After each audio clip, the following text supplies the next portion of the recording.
There it goes. Hello.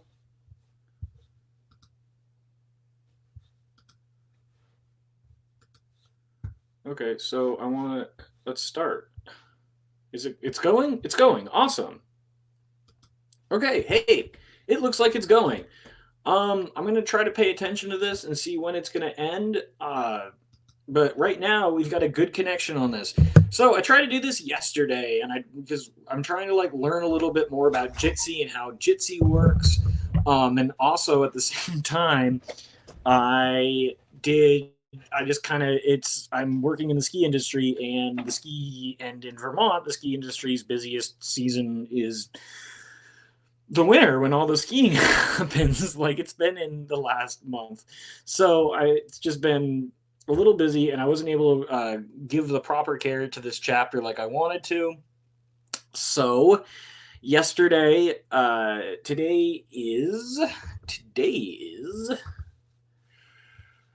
um today is Today is Sunday, February 26th. So I actually tried to do this yesterday and record a little bit, but I just kind of ended up having this problem in that what happened to my other one? I should have two of them.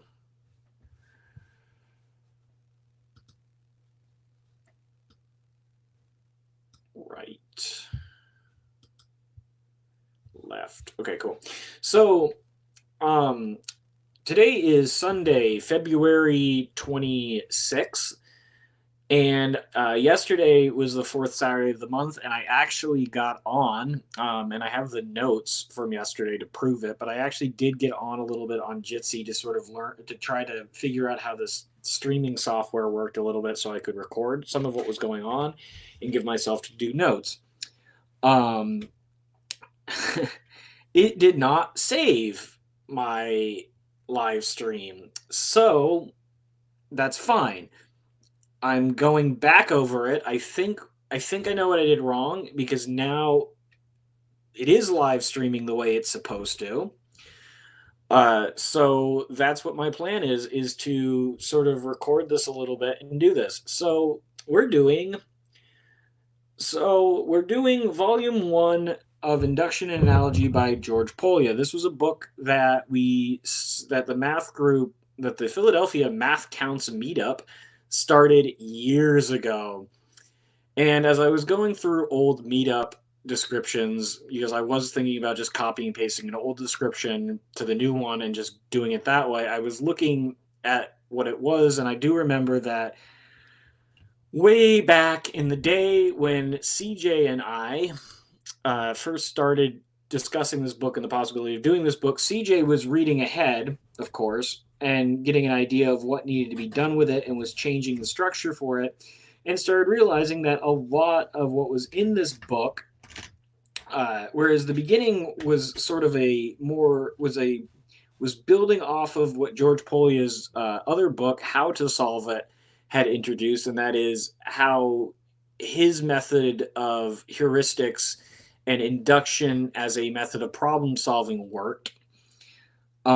He pointed out the fact that this book is aimed more towards the first year college student, and as you get farther into the book, where it gets pretty in depth, and so knowing how to do things like power series and generating functions and combinatorics was pretty important, and that was the reason why he was doing that in his sort of planning. That he's like, okay, we can start in these more basic, simple areas, but as we get further into the book, we have to be able to do some more advanced stuff.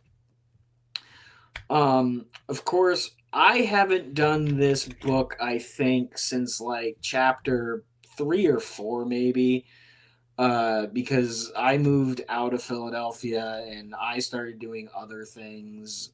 And I kind of got out of math for a little bit, and so I'm not really up to date on what was going on in this whole series. That's fine though. So I wanted to do a little bit of review. I didn't get a chance to work on it the way I wanted to. So yesterday, which was supposed to be the fourth meetup, I sat down for like, my usual hour or 2 hours that we usually do. And I, actually sat down and did a bunch of notes. But as I said, the streaming video that I made at the time did not save. And I might just kind of be popping over every now and then to make sure that it is still live as it should be. So I've got my copy of the book set up here on my end, and then here I've got the actual book on archive.org, because you can find this book for free on archive.org. It was one of the big reasons why we picked the book to begin with, is because we wanted to make sure that the books that we worked with when we were choosing books way back in the day, we were really trying to choose books that were either accessible to people, in that like the language and the terminology they used was accessible, or we were trying to find books that were somewhat open license, open source, books that you could find easily and could get without necessarily, pirating on one of the many pirating services out there for books. Because like we wanted to make sure that, because because the idea of the math meetups count was to make mathematics accessible. It was coming, CJ himself was a person who was kind of in that sort of mentality, and of course I was coming at it as a 24-year-old who was like interested in mathematics, but like had failed out of college at some point and was pretty jaded with the way that mathematics education was working, but was looking for a way to like increase my mathematics knowledge because I was working in a science field at the time and needed to know it. And now I'm back in a field where knowing my mathematics and computer science is becoming a huge help to me. So returning to this is not a bad idea for me. It's just at the same time, like I need to like have some time to familiarize myself with all this stuff as opposed to just jumping into the deep end. So here we go.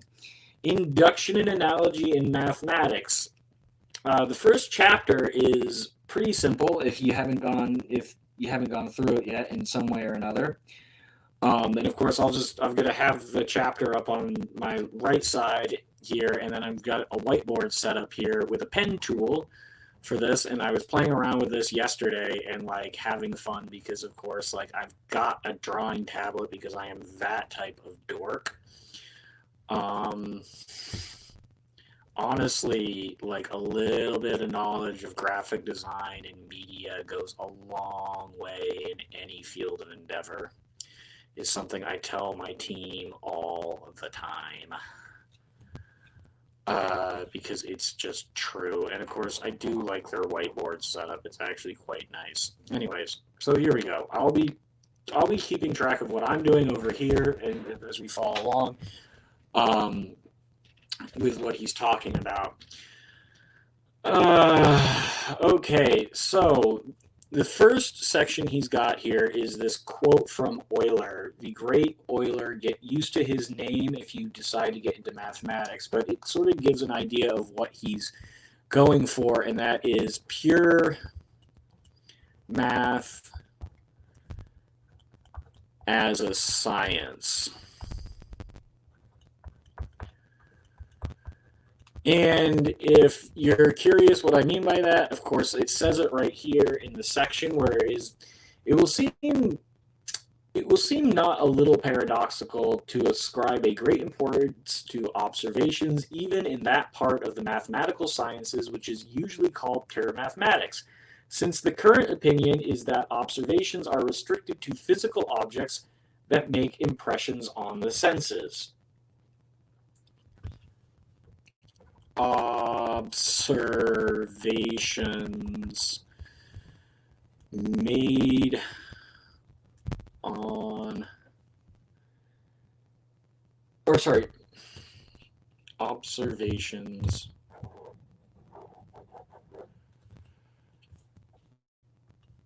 Observations are restricted to physical objects that make impressions on the senses. Yet, in fact, I will show here with very good reasons the properties of the numbers yet known today have been mostly discovered by observation and discovered long before their truth has been confirmed by rigid demonstration.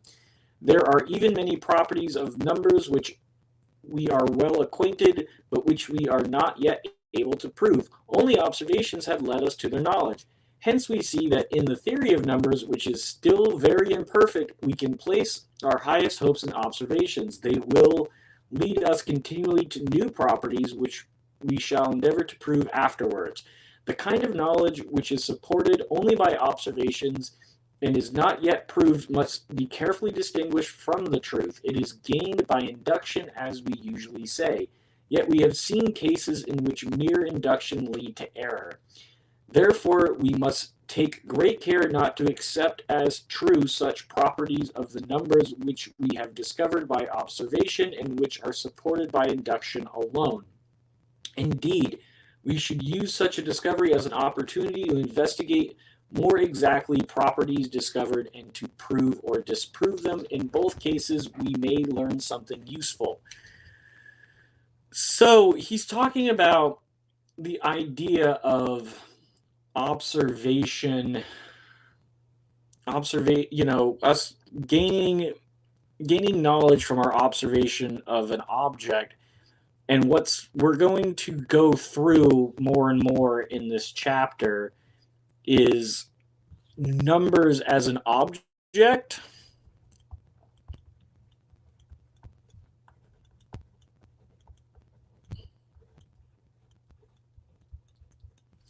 Numbers as an object, and the study of the observation of these objects.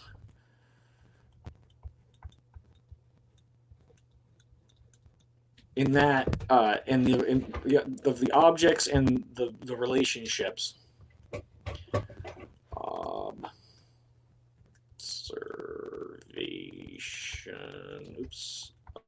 Of relations.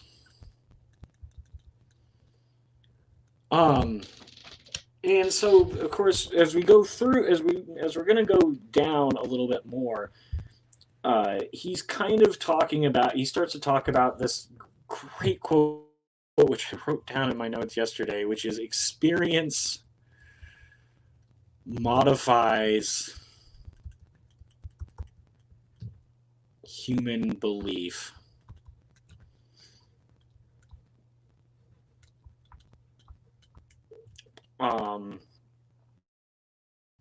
It's a great way to start. If you're looking for an opening line, experience modifies human beliefs is kind of a great way to go. We learn from experience, or rather, we ought to learn from experience. To make the best possible use of experience is one of the great human tasks, and to work for this task is the proper vocation of scientist. A scientist deserving this name endeavors to extract the most correct belief from a given experience and to gather the most appropriate experience in order to establish the correct belief regarding a given question.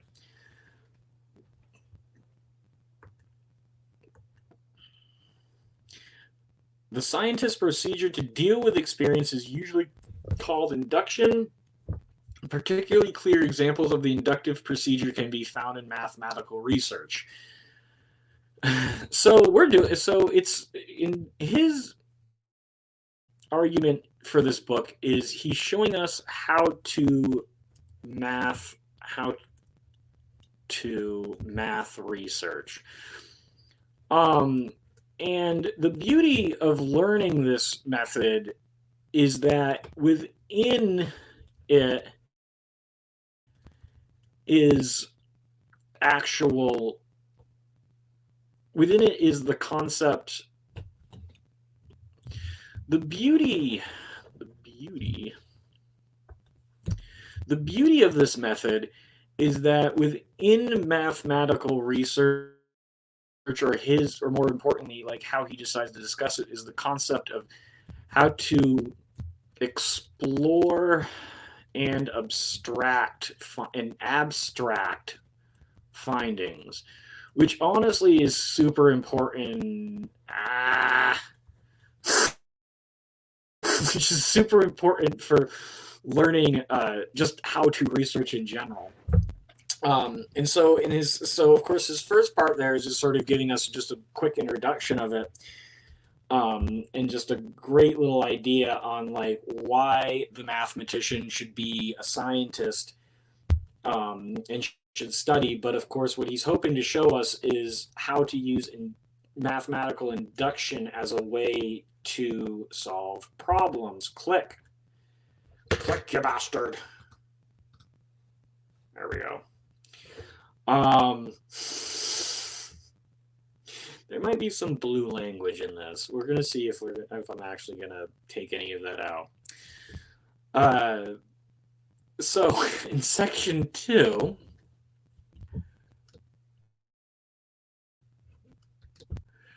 which he actually gets into his in section 2 here, he actually gets a little bit into his how-to, and we get induction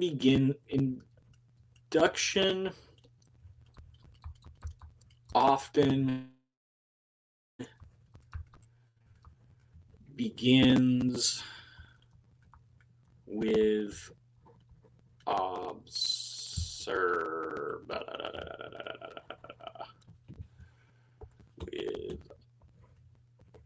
observation. Okay. Induction often begins with observation. Particularly clear examples of the inductive. A naturalist may observe bird life. A crystallographer examines the shapes of crystals.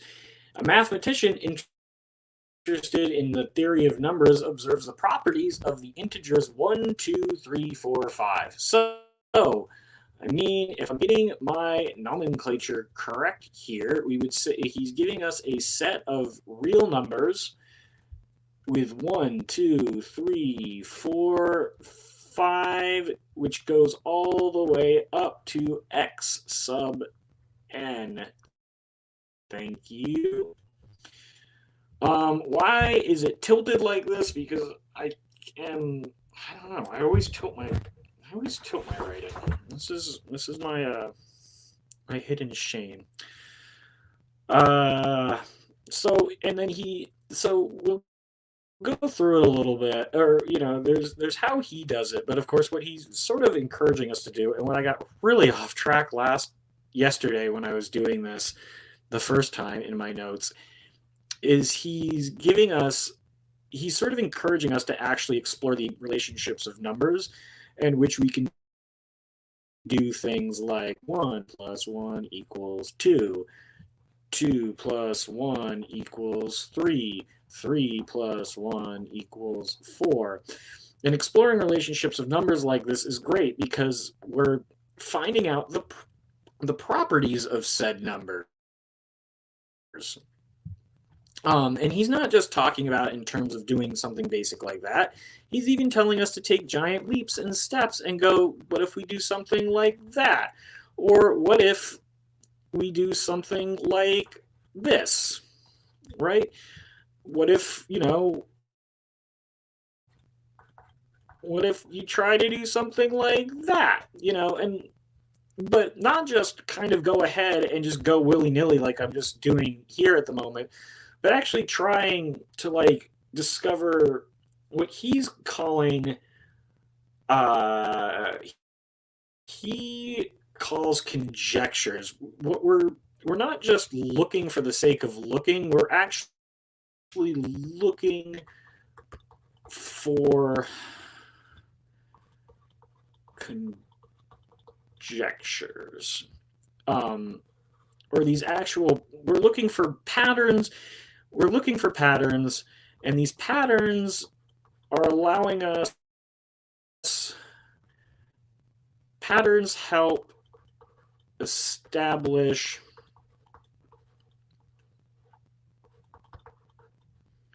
rules. So going back a little bit here,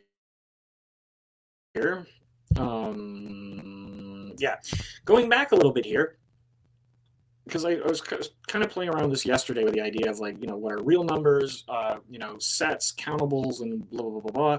But like we can start to play with different sort of ideas here. And I think I kind of messed around with this idea that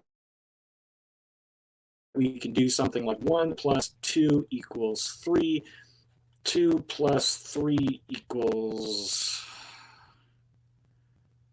5, 3 plus 4 equals 7.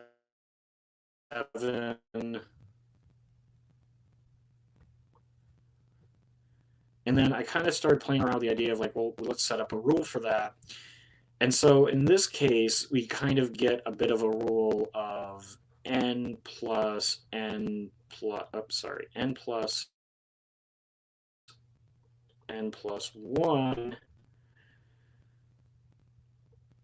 is equal. See, because I'm looking at this now, and because yesterday I was like, oh, it's n plus 2, but now as I'm looking at, because I was trying to find this yesterday, and I just discovered that I'm like, oh, this is the problem now, is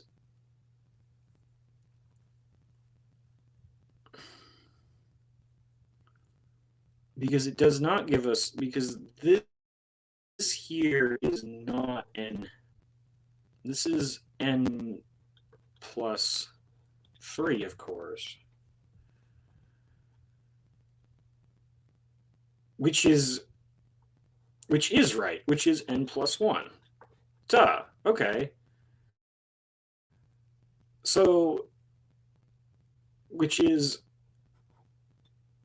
2 plus 2 plus 1 equals 5. Yes. Okay. So that is an establishing rule, because then in this case we get n is equal to 3 plus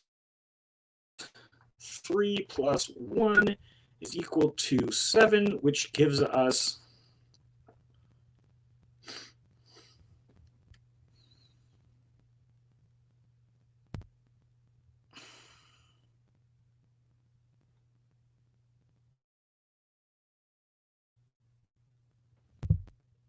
yay. See, this is the reason too why I do like working with this, is because it's forcing me to actually think about my mathematics in a big, big way. So in this case, this is going to be right.